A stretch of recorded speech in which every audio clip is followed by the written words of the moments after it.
I'm going to click record. Can I? No, you've done it. Okay. Hold on. Hi, everyone. Welcome to the May mug. Just going to share my screen, the right screen. This one. Here we go. So today's mug is all about lead scoring. Yay! And we will do a warm welcome, which is starting now. And we'll introduce lead scoring with a fun poll. And then we will have Warren, the SMarketing guy who is here. He did tell me to put that there, in all seriousness. I was joking, but you did it anyway. That's good. We're all friends here. Who's going to be talking to us about the what, the why, and how of lead scoring. And then we have Andy Caron on the call, who is going to be telling us all about how to make lead scoring sales friendly. And then we have a Q&A with speakers, which we want to try and save as much time for that as possible. And then a very quick 1-minute wrap up, apparently. And that is it. Adele, would you like to say a few words about the London mug? Of course. Hi, everyone. It's so good to see so many new names in the attendee list this time around. So thank you so much for making the time to join us. This is our second time now on the virtual platform Bevy that comes with the Marketo supplied platform for our user groups. So it's new, we're still getting to grips with it, but there is a chat functionality that you can find in your right-hand side of your screen. If there is any problems, you can just pop us a note in there. You all have the ability to unmute yourselves and to show your cameras at any time when you wish. We just ask out of courtesy that you keep yourself on mute during the presentation so everyone can hear the great content from our presenters this week.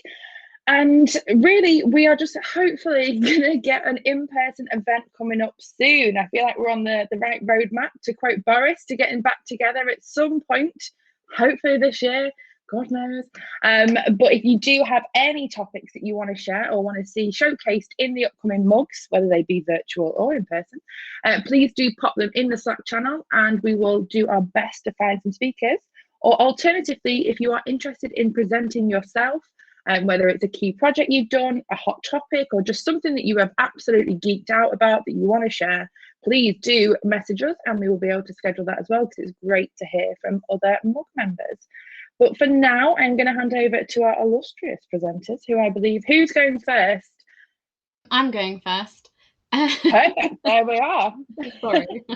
Well, I just thought, since we're talking about lead scoring today, and I just wanted to make sure that everyone knows about lead scoring, because I don't want to steal any thunder from the presenters, but just to set the tone. So I thought we'd start with a poll. I've put a link in the chat. I don't know if you can see it. It starts with etc. Dutch. So hopefully you can see that. Let me know if it's not working. And I can share my screen. This is a tip from Andy here. So doing this live. And we can start seeing the questions. So just to see who's already using lead scoring, I've made it very basic, yes or no, but there we go. Look at that. Seeing this live. Okay. I love that it's in live. Is that just the ultimate nerd move? I love it. Reminds me of Summit 2019. I had all these polls. It's so much fun. Okay, cool. So what's that? 40% no. I can't count. Great. Okay, well, we're going to teach some people some new things, and also teach people who know about lead scoring a few things, I hope. And then I need to go to the next question. 1 second. You go, Emily. 25% don't, which is there we go. Thanks. It's a little bit higher than I thought it would be, but interesting. That's why we invite Russell, so he can do the calculations that we can't quickly enough do. He's our technical support in all areas of life. I was trying to do 4/11. And this question was just to understand about the different types of lead scoring, because I know there's the kind of typical lead qualification, lead scoring, and then there's other types, and some people are very familiar with different types of scoring and some people aren't. So, okay, great. Wow. Warren, no pressure there. That's fine. We can still remember the basics as well. What's the percentage, Russell? It's now about 7% of none, about 12% of other, and then everybody else is Great. the same. Of the responders. It's not everyone who's here, because not everyone's responded. But Okay, great. Well, I'm just going to have this little slide there. Just really quickly, in 2 minutes, right, I'm going to do this. Again, just didn't want to steal any of the speaker's thunder, but just thought we'd get some basics in about lead scoring, which is a gateway to sales and marketing. Okay, let's be clear on this. And so lead scoring is a way to identify the most qualified leads based on attributing a weighting against different criteria.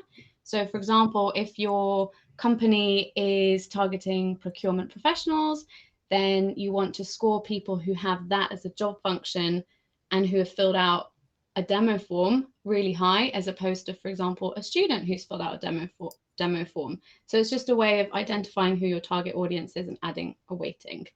It can be viewed as the first step towards sales and marketing alignment. And we all know that that is a hot topic. We want to be friends with sales, and sales like leads, right? So ops professionals, we have the tools to pass leads to sales, and they just need to tell us which ones they want. So it's a really great way to show that sales and marketing are working towards a common goal, and it's a great way to show that marketing is supporting sales to achieve that goal. And then once you start getting good sales leads through, then sales become your best advocate. So great way to start. Warren and Andy, our speakers, are going to share the expert tips on how to get to this point. Of course, no pressure again. And there are different types of scoring models. So we've got the life cycle model, where you go from a new lead all the way through to qualification.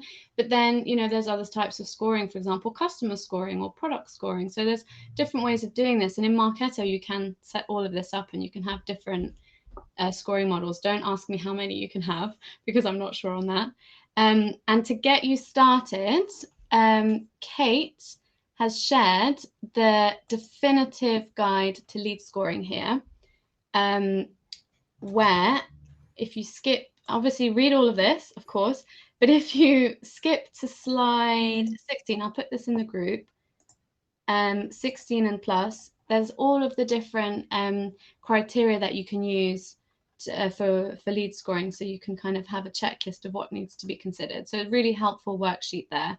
So I'll share that, we'll share this in the Slack and we'll share this in the email, but just something to get you started. And that's it from me. So I'm going to hand over to Warren, who is going to tell us all about, here we go, the what, the why, and the how of scoring models. Awesome. Right. Share my screen.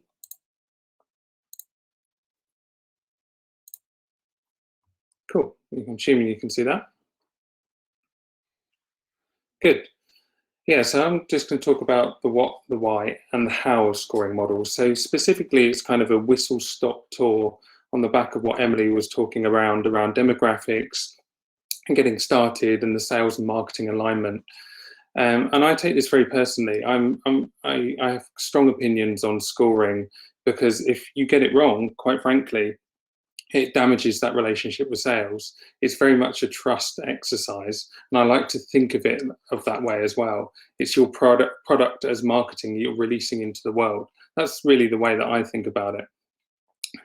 For those of you who don't know me, I'm a consultant at independent consultant Kniva Limited, and I have a cool domain name, which I think is cool anyway. And I'm a 2 times Marketo champion now, lucky enough. And I'm the EMEA Marketo user group leader, and I've also been Marketo certified. All of this, what I'm going to be talking about today as well, is I'm very much self-taught. I've never had any training for the seven-ish years now that I've used Marketo. I've never really had any formal training. It's all very much testing and learning again, which is why I feel very strongly about scoring and the work that you have to put into it to get it right. So starting from the basics, so I know that many of you voted on the polls that said you use lead scoring. Many of you are familiar with scoring, but it always comes back to that simple thing of what are you trying to achieve with it? So many of you have very complex business setups, multiple business units, but it always comes back to that single purpose. It's just a system for evaluating the priority of leads. And you always need to check back to make sure that whatever sophisticated scoring model you choose to put in place or you adjust, does it answer that question? Can sales look at that and go, okay, I know what leads to speak to, I know who's done what, I can understand that. Does it come across? And that's really important to just always draw it back to that single purpose. And it's something that I would constantly do because I'm constantly evaluating, okay, well, I'm looking at these kind of leads now that I've passed over as MQL. Are they really meeting that criteria? Can I consider those people as MQLs? I'll talk about that process as I go through and the homework involved with that. So obviously, starting at the very basics, I'm going to gloss over this bit because you guys are familiar with this, but it's the field types. Now, obviously, we're familiar with the scoring field, so that's obviously a mechanism for then giving people a score. But one less familiar is using the string field, and I'll talk about that in a second, and how we start using lead categorization, which takes it a step further than scoring. And then for those of you that have lots of dollar, so looking at the Marketo target account management, so this is the TAM, this is an account scoring model, which I'm just exploring now in the early stages. And I'm sure Russell will probably be able to answer questions on this as well. But you can set, basically it's, when you're doing business to business, it's scoring on an account. That's all it is in a nutshell. And you can put a maximum of 5 account scores that then roll up into an overall score. And I think that's worthwhile sharing for those of you who want to explore that area there. That's an add-on you can get.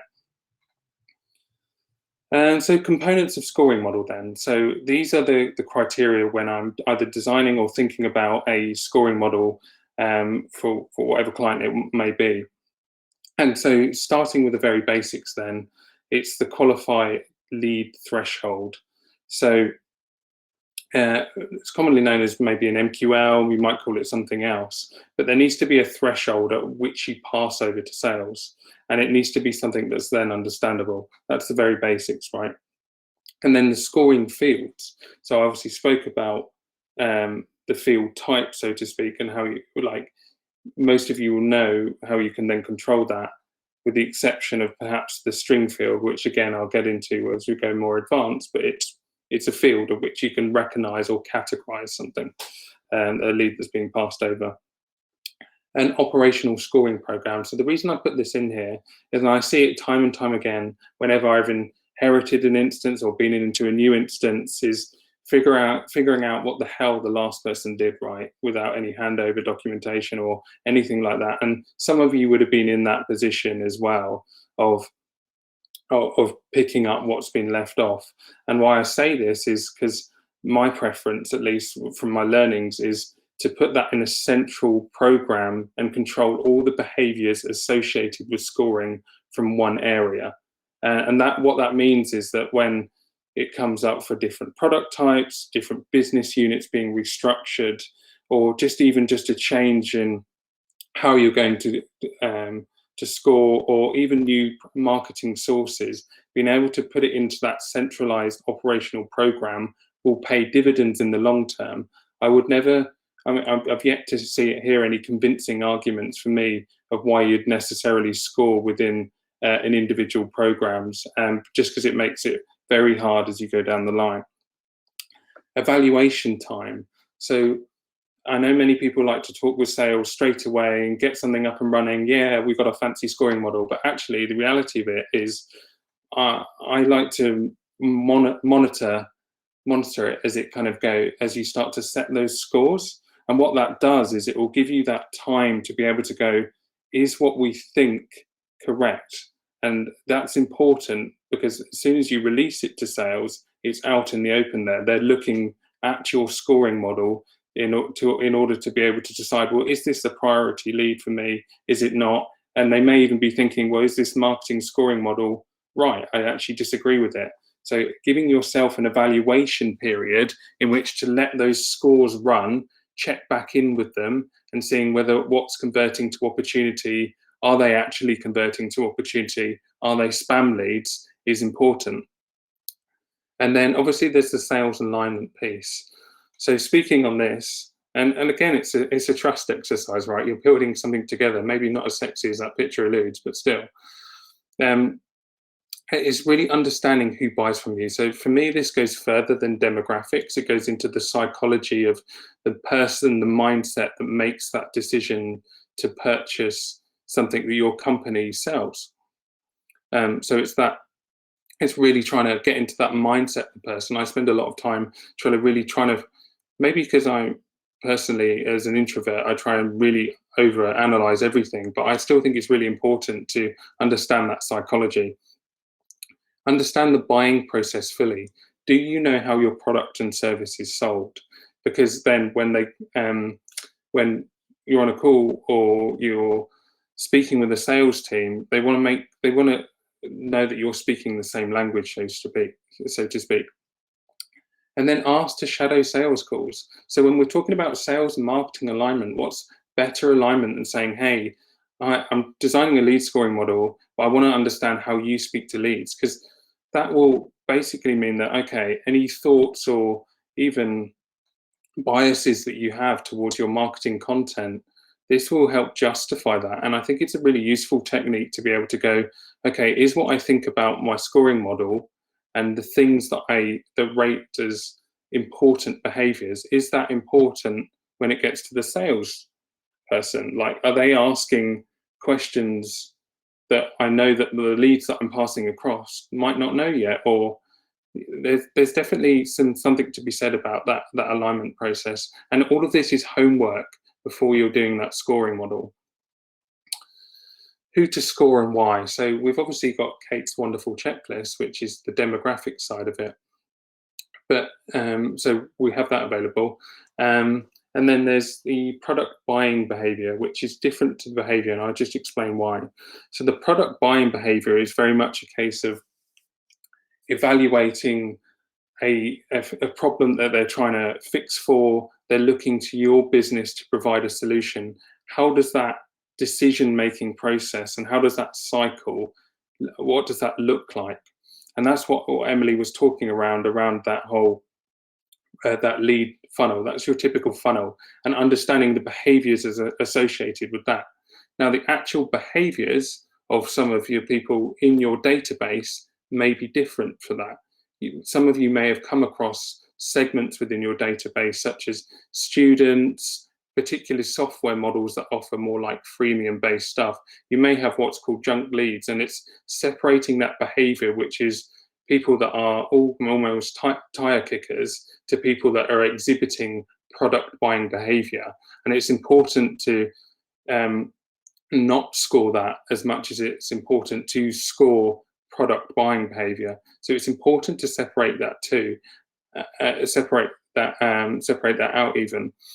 And that takes a bit of trial and error, quite frankly. And it's always that evaluation process about how is what we're scoring correct and checking with sales, and it's always that two-way process. And then a manual override. So the reason I put this here is that some of you have got a sophisticated sales cycle, but what happens if it gets to the salesperson and they're not ready to buy quite yet? Is there a reset button? You don't want these stupid scores of like, well, we've scored this lead now 12,621, and it's like, does that really mean anything? Like, is there a reset? At what point do you reset as well? And that's really important to consider. At what point do we determine their buying behavior as not buying behavior? And that's why I put that there. So those are the things that I look at when I'm looking at score. So we've got homework, and then we've also got the things to score and why, so to speak. Now, this is my scoring model journey, actually. So I went from the very beginning of like really early stages, literally my first couple of months really with Marketo. And I did what commonly everyone does, right? Well, almost, I would say, of just going the basics. So just scoring marketing activities. So it's just finger in the air, like, oh, we've got opens, that's considered buying. Maybe we'll score them and we'll have a threshold of 100, right, guys? Maybe we'll do that. Now, the problem with this is, and you would have come across instances like this, is it's difficult to understand. You end up with crazy scores, which is almost my biggest bugbear. And sometimes you're scoring meaningless activities, because I always think it's so important to score those buying behaviors and not score not buying behaviors. If you said and had a conversation with a salesperson that says, I'm going to pass you a lead that has 10 opens and 4 clicks on an email, they'll be like, what the hell are you talking about?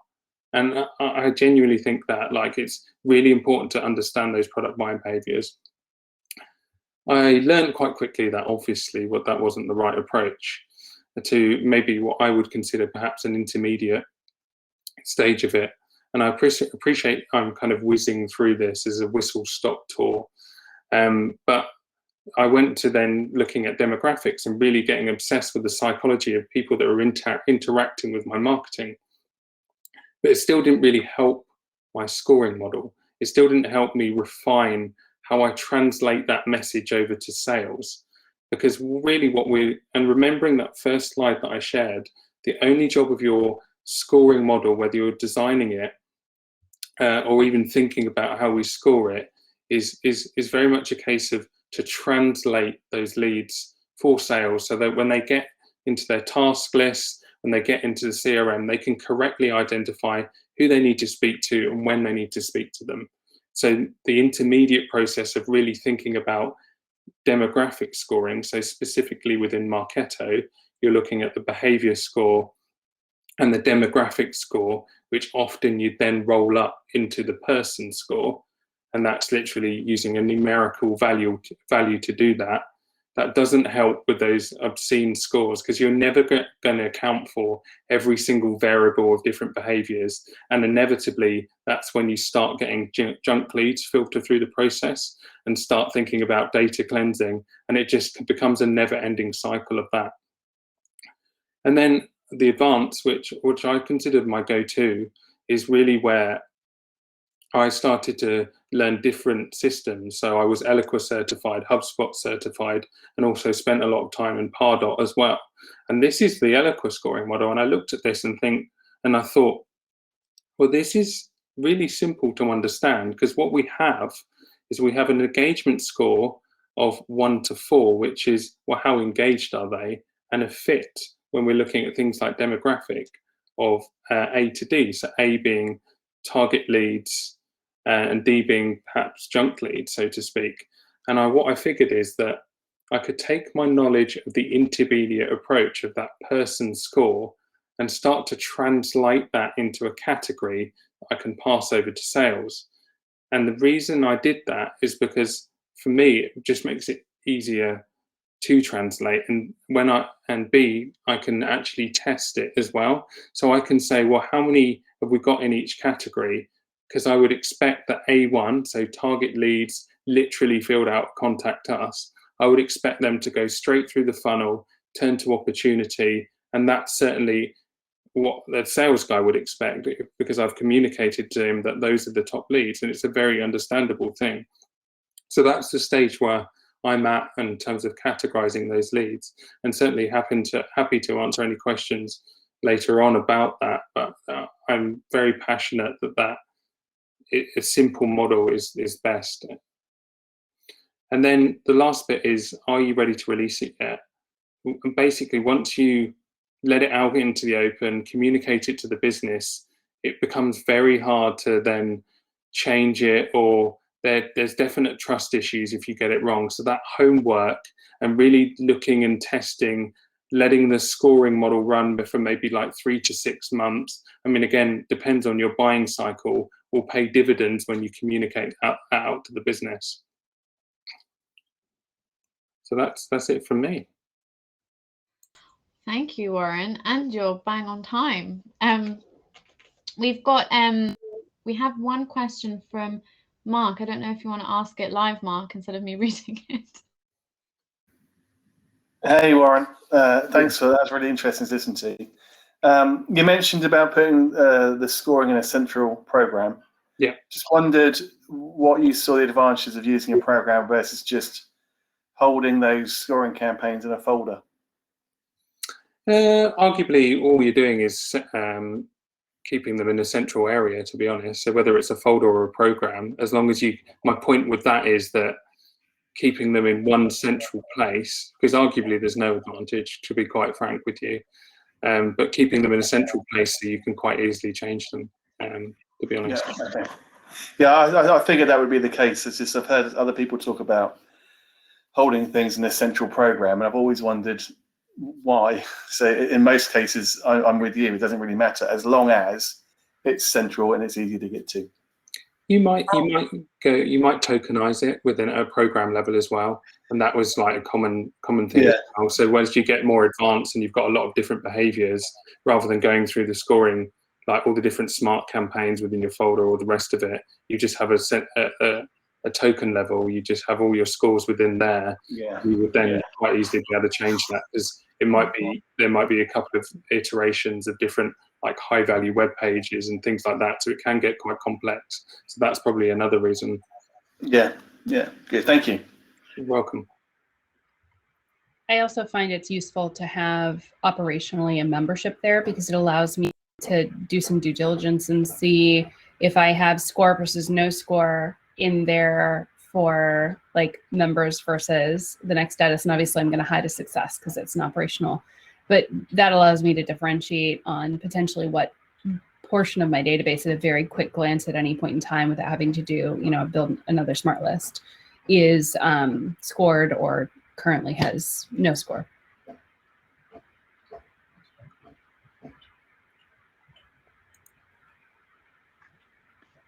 Perfect. So we actually did have one more question from Colin, who's unfortunately had to step away. And it was early on in your presentation, Warren, and he questioned if you needed an ABM add-on for one of the features you were doing. It doesn't tell me which part of the presentation it was tied to. The account it was very account scoring. The account scoring one, yeah, I believe it's an add-on. I think. Yeah, some of you already have it. Some of you can choose to have it. It's called Target Account Management. It used to be called ABM. And now you've actually got the ability to use any of your account-based fields to drive your scoring processes. Very, very similar to, I think, 6 Sense, maybe. Probably a completely wrong product, but yeah. It's probably... Perfect. So does anyone else have any questions before we move on to our next presenter, Andy? This is always the tense part while you wait. No, we're good.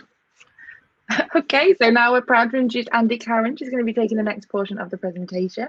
Andy is a multiple-time Marketo champion. I mean, there's so many things. You're a Fearless 50 mentor, my mentor. You promoted VP. Yes, massive congratulations on that. I'm sure there's many more things that you have for your accolades, so I will hand it. Excited to be able to join you, and it's kind of fun to be able to join a mug that I normally wouldn't be logistically able to easily get to you guys. So this is fun. So today I'm going to be speaking about unified scoring and how that can help simplify communications with sales and sales handoff. And I think often in business it can kind of be score versus sales. It's like this standoff almost. So how do we overcome and bypass that and help to unify the business more under just a revenue perspective? I think all of these components are going to play in here. And I love that Warren showed his most advanced model. Even though I have no Eloqua experience whatsoever, it is very similar to the model I'm actually going to walk you through today. And I think it's a model that a lot of people have settled on. So we're going to actually walk through the mechanics of providing an A through F grade. And then if you want to create a blended unified score, what that looks like. But you can also, and kind of the focus of this today is going to be around surfacing values that lead management sales can interpret. All right, so I am Andy Caron. I'm the VP of Consulting at Revenue Pulse, and I'm all those things that people said. I've been in Marketo since 2012, and generally speaking, I consider it my happy place. So that is me, and obviously you can connect with me across various social media things, or email me if you have questions later. Always happy to connect. So. All right, so today this is going to be like quick and dirty. So, you know, feel free to throw questions out there, but I want to cover how we're addressing as marketing operations folks a lot of the sort of problem statements or challenges that come up with that handshake between marketing and sales. So sales is confused by the scores associated with MQLs or why someone became an MQL. They ignore MQLs or the scoring associated with those because they don't think that there's value in those individuals. They're only interested in maybe the people that filled out a demo form, or they don't, they're getting barraged by such a large number of MQLs, for example, that they just can't cut through the noise. And this also is symptomatic of a scenario where you don't necessarily have a way to differentiate high value MQLs versus other MQLs so that they can prioritize. So they're just getting fire hose, they're trying to drink from it, and they're not getting those top priority leads amidst all of the ones that are potentially sales ready that you're passing over. And I think part of that is refining what really is marketing qualified, but part of that is also enabling sales to have a prioritized list based on scoring for what you're passing over. So there are a variety of ways to approach this, but one of the ones that I found to be most useful is that rather than providing a number, because often they're like, I don't know what 60 means for a demographic score, that's just a number, it's very arbitrary. If we can provide a rank against the business agreed ICP or ideal customer profile, that grade, that tends to put it in terms that don't need to be educated about. It's everyone knows, you know, what an ABCDF means in the world. And so this, in the context of that, helps to really simplify from a demographic perspective what we're talking about. If we're surfacing a person score, and that person score is a blending of demographic and behavior, oftentimes it's also just a number, and your demographic score can contribute too heavily and be pushing people toward MQL and they're barely engaged. So thinking about this from a separation and then a different combination of those two scores can be really useful and powerful. So the way that I do this is I think about ICP alignment from a perspective of what are the different values as far as data is concerned that matter to the business. So whether that is, you know, where they are in the world regionally, what type of industry they're in, the job title or function of that individual within the company, all of those different components go into defining those companies' ICPs. And so if I'm taking this, let's say region, and thinking about here are the 3 or 4 countries where the majority of the businesses that would buy my product exist, those are my top match. And then so on and so forth down from there. I'm able to start bucketing into sort of categories, groupings on where they fit for just that one field. The score tokens for this are going to be essentially, in this case, 20 points for a top match, high match gets 15, and so on and so forth down to 0 for no match. So in this way, and you can vary these if you have one particular scenario where one aspect is more important than all the rest. But what we really want to do here is start thinking about unifying that data. What we don't want to do is say, oh, they got 40 points for being in the right region, but they had a horrible job title that doesn't actually match our ICP at all, and they're not in an industry that we normally sell into, but suddenly they have 40 points that are contributing toward their person score. That's going to kick them out over the edge. So instead of having one aspect heavily weigh and the other ones not, we want to blend it together. So that way we have a full picture view, and that's what's going to give us our grade. So the way to think about this is essentially this. We're going to calculate the total overall score and then use that to create a rank based on each of those buckets. And we want to be really mindful of picking fields or sets of fields if we have data that kind of collates across multiple fields that allow us to really have a good cross-section of our database. If you want to pick a field like annual revenue, which is only going to be reported for companies that are on, let's say, the stock exchange, you're going to have such a small portion of your database that's going to have data there that it's not going to help you get a full picture of who you're actually working with inside of your database. So in this case, we have 3 fields that we're using: job title, region, industry. So the total of that at the highest match level is 60 points. So our category then is breaking it down by 15 points. You could also get at this by saying if someone is a high match across all of these, they're getting 15 points across each. So that would be a max of 45 points. So we're going to bucket those out into our A, B, C's, D's, and F's. And then by combining all of those together, we get a unified score. If we don't have enough information, if we only have job title, but we don't have region and industry, we want to give them what I typically use as an asterisk. So in this case, we're saying, hey, we don't have enough information to say whether they're a fit for our ICP or not, but if they're really heavily engaged, we want to make sure that they can still pass through, they can still MQL. Okay, so the way that this is built out, and I know the screen's a little bit small, is that we sum up the scores all together. We want to make sure that they're a member of all of these various smart campaigns that we're running them through to set the value for each of those field sets. And then we're going to pull that all together, and that's going to create our demographic rank. So we have a separate demographic score field that's just on the Marketo side. We never surface that. And then the output of that allows us to pull that forward into an A through F, or in some cases, if we don't have enough information, that asterisk rated score. So you can just stick with the ICP rank. You can just say, hey, against our ICP, they're an A, they're a B. And you can leave it at that. Or you can marry that against your unified score. Now, in this case, we are bucketing our behavior score over 100. These models tend to be more comfortable for people as they're migrating into this type of model because they're familiar with like 100 equals an MQL, et cetera. I think you can finagle these numbers and you can kind of work with it, but this is a good place to start.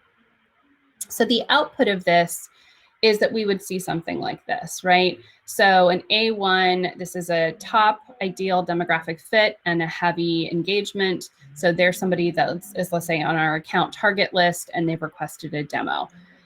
We may still also MQL someone who doesn't have full demographic information, but has heavy engagement, right? Because that person is worth sales time to investigate and see if they are viable as a salesperson. We don't want to not pass people through because of a data deficit if they're very engaged. But we may choose in this model to never MQL someone who's an F because they're a competitor, they're an employee, they're a student, whatever it is. There's no way that they're in our market. So why even put them in front of sales, even if their behavior score is through the roof, right? In this way, we can floodgate what goes to sales. So I create a best fit or unified scoring engine that basically allows people to process through consistently. So if their engagement score goes up, they may move from a B2 to a B1, right? As they progress, that's going to reset. And if we get more demographic information about them, they can also increase in grade or move from an asterisk to a B and A, whatever they might be, right? We can also add additional information in here. So if we get information like this person isn't at the company anymore, we can move them to an F because they're not part of our ICP any longer, right? Those types of things. So once you have your ranked buckets and your grades, that's when you marry them together. And you're basically going to say, okay, we've identified where they are for their bucket for score, and then this is their grade, and then we can run those against each other. So it's a fairly unified process in that way. And then from there, you know, if you're having your best fit score processing constantly, you may want to reassess how data is enriching the leads if you want to wait to run them through. For those that are potentially more score-based and not like a demo request coming through to enrich some of that data on a nightly basis, there's going to be some decisions you need to make here about when the data is coming in versus when the leads need to pass over, right? That's another thing to consider with your data. The final aspect here is that you can create from this a floodgate that basically says, hey, we're going to bucket and test and see how our A1s versus our B1s perform. Is the conversion rate different on those subpopulations? Can we actually MQL an A3? Even though they're early in their engagement, they're very high in our ICP. Is there a chance that it's a good thing for sales to be talking to them earlier? Or do our conversion metrics start to drop down funnel as we go further into, you know, early engagement and getting them over to sales? Also seasonality. If you have a time of year where you just have a huge influx of leads and sales can only handle a certain component of those, you may want to back off MQLing your B2s or your A3s, right? It may not make sense to send that much volume over to your salespeople. And then with this type of a model, because the ABCDF is much more familiar and digestible, it means that when you're providing documentation to your salespeople or helping them to understand where they can look to find the data they need to arm themselves to have that first call, that you can give them a single sheeter or a single section inside of Salesforce where that data lives, whether if that's the MQL, you know, most recent campaign, this sort of best fit or ICP scored model, and other areas like that, that really allow you to have a clear articulation. With this also, I tend to keep a best fit score at MQL field so that as their data changes and their score also changes, I know exactly what the score was at MQL and I can do analyses off of that. So this helps on the ops side of the house with having a framework that there's a lot more measurement that you can benchmark against within the gradations of MQLs, and also with simplifying what you're passing over to sales. So if you're saying this is an A against our ICP, that's something a salesperson is going to easily digest. You're not going to have to say, hey, if their demographic score is between X and Y, then they're a really good fit. And if it's between this and this, if it's a cheat sheet they have to keep in front of them hanging on their desk, it's ultimately not going to be used. And so you want to keep it at a level where they're not having to come back and constantly ask you, because if they do, they're not going to use it. And they're going to start to just be either mystified and or disregard what marketing is sending them for leads.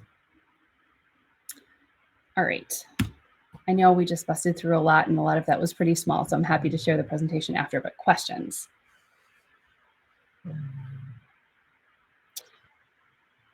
I'll ask my question, actually. And Andy, just a quick one. When you were talking earlier about somebody who's not quite really an MQL that you want to hand over to sales yet, but there's a score which is skewing it, like the ICP piece. Mm-hmm. How many people sort of consider using an interim sales role, like a BDR or a qualification piece before handing it directly over to sales? Yeah. So I think a lot of companies have SDRs or BDRs mm-hmm. that are kind of doing that first phase of SAL or working and then qualifying that and handing that off to an AE. It just depends on the scale and size of your business.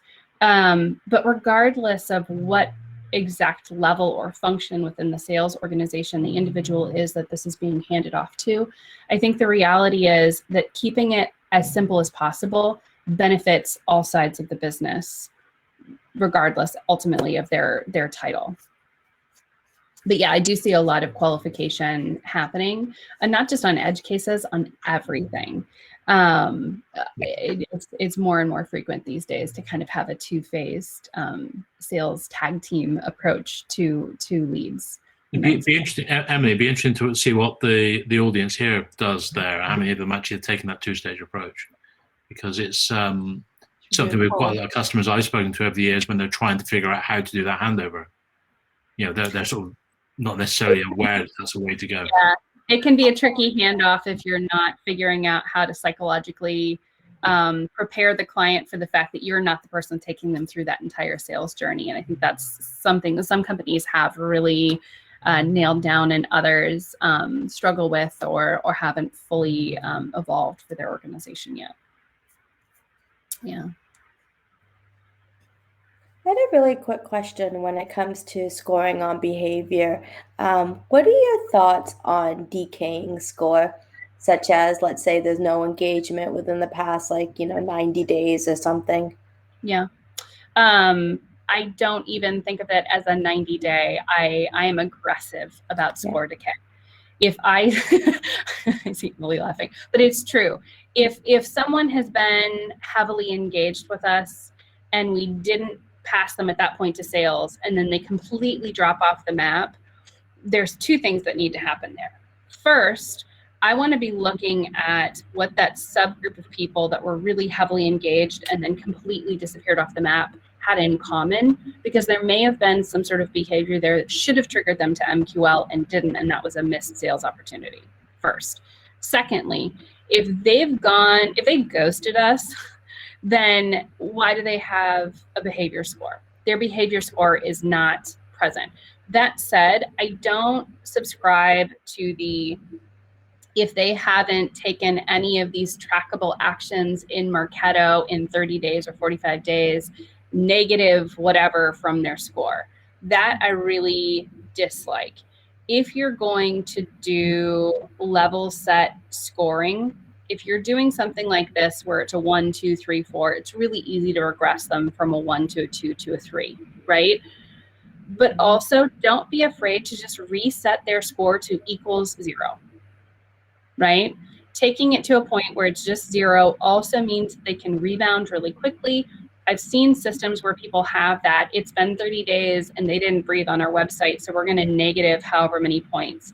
And then we're going to keep doing that progressively over the next however many months, weeks, years, right? And they're not taking into account the fact that they may be doing this to people that were created by sales and have never even had an opportunity to be on the website and don't have Munchkin code associated with them, or maybe they have been, but the Munchkin code is still anonymous and not associated. And pretty soon you're ending up with scores that are negative 2,000.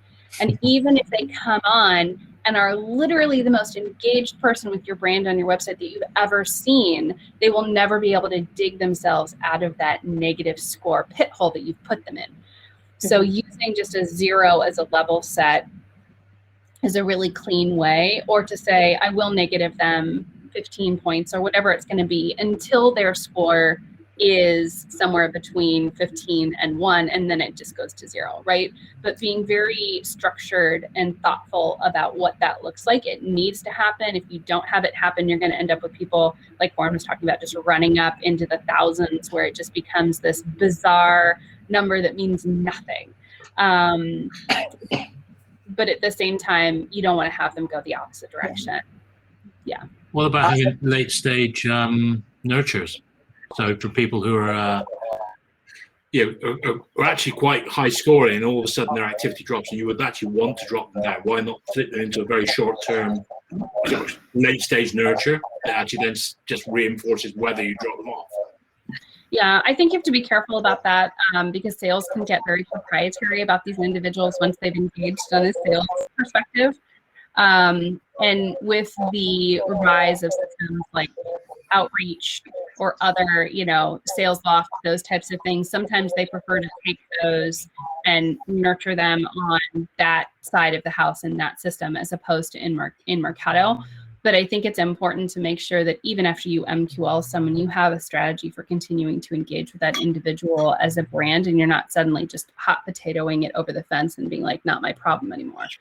It's got to be unified. And I think that's shifting more and more with businesses as they move from clear sales and marketing departments to like revenue departments. I think that unification is helping a lot of businesses. It's making things more complicated because you now have two functions technically being one, but I think it also helps with the people trying to take credit, like sales should take credit, or it's like the business takes credit for the revenue, right? I think there's a positive trend there as well. Andy, can I just give you a slightly different perspective on maybe the score decay?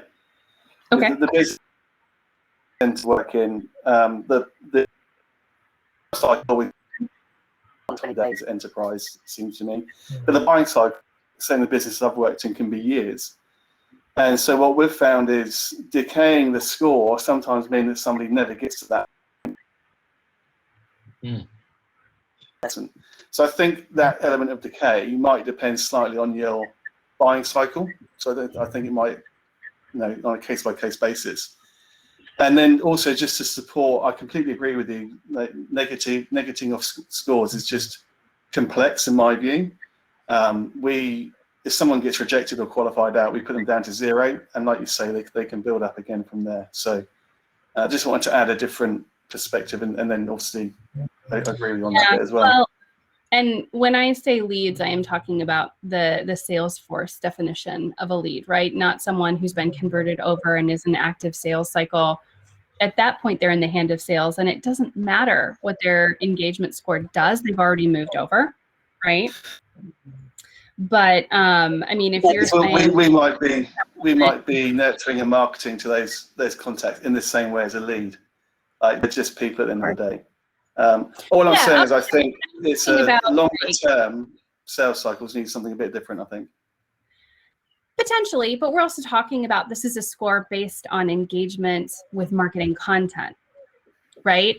So if they've been passed over to sales, they're engaged with sales, and that sales cycle is an 18-month cycle, whether or not they're active on our website and digesting content is what the behavior score is meant to indicate, not how engaged with sales they are. That is the sales function, and that's different. Of course, yeah.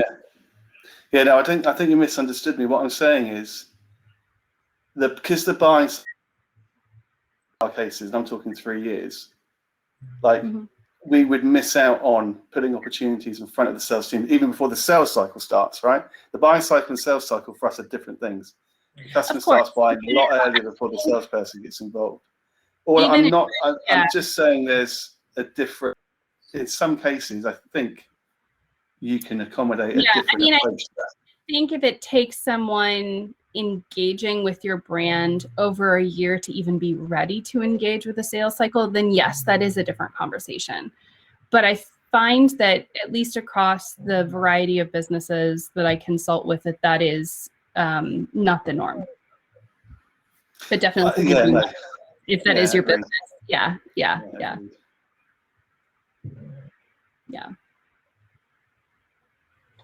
Perfect. Well, does anyone else have any further questions today? You do have the chat functionality if you're feeling shy. If you want to pop anything there. I have a question which could help the group, to be fair. So if we're doing, I'm saying we, someone in the group or me are doing lead scoring not in a matrix way like we were looking at with the model, the matrix model, what would be like the first step to transition towards the kind of ranked matrix model? Like what's the first thing we should do?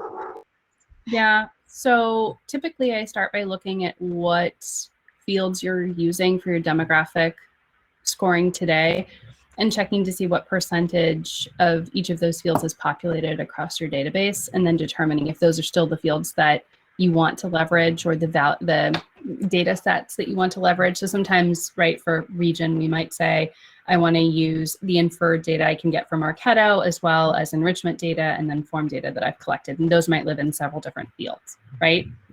And that's fine as long as there's consistently across at least one of those fields a good percentage of data fill.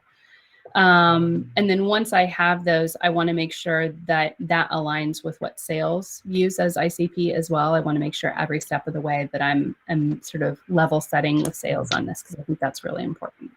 And then once you've established that, I usually build out the demographic rank first. and then layer the matrix on top of that. Perfect. So hand in hand with sales as we're trying to get aligned with them. Great. Well, thank you. And we just have one final question that's just come in from Polly, if we can squeak this one in before the end of the call. Polly is asking, how does GDPR affect lead scoring? Brackets, sorry. I don't know if it's for the question or for the GDPR reference there from Polly, but no need to be sorry. Warren, would you feel comfortable taking that one? Yeah, sure. I would argue that it doesn't really. I mean, the GDPR thing is, well, you have a right to hold their information and have they specifically subscribe to you, right? So if by that definition is, are they basically a subscribed marketing lead? So at which point, when you have them in your database and they're actively engaging with you and they're considered a marketing lead, you can be scoring them, right? It's not data that is not supposed to be held once they've actually made active contact with you and subscribed and all the rest of them, right?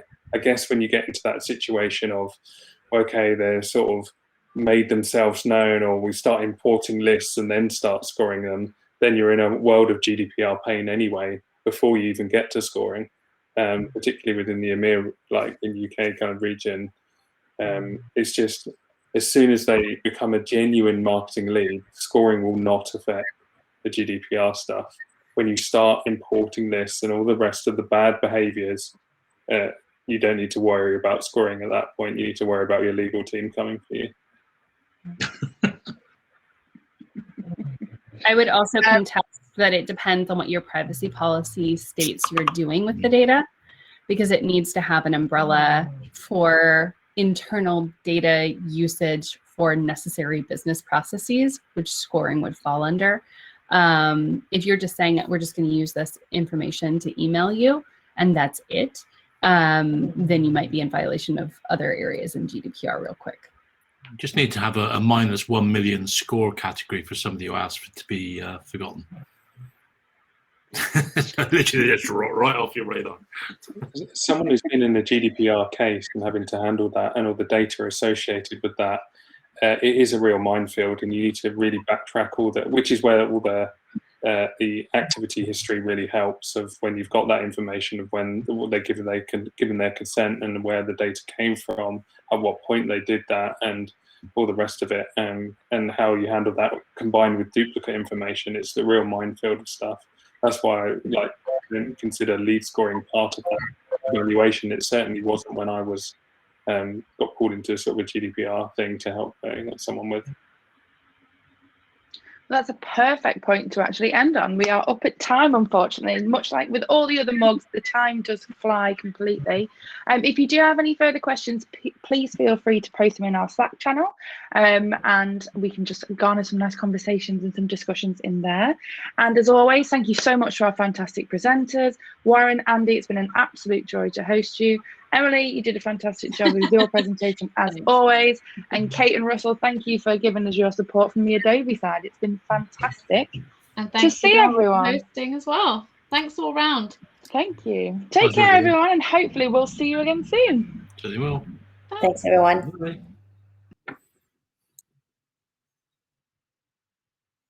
Hey, Kate.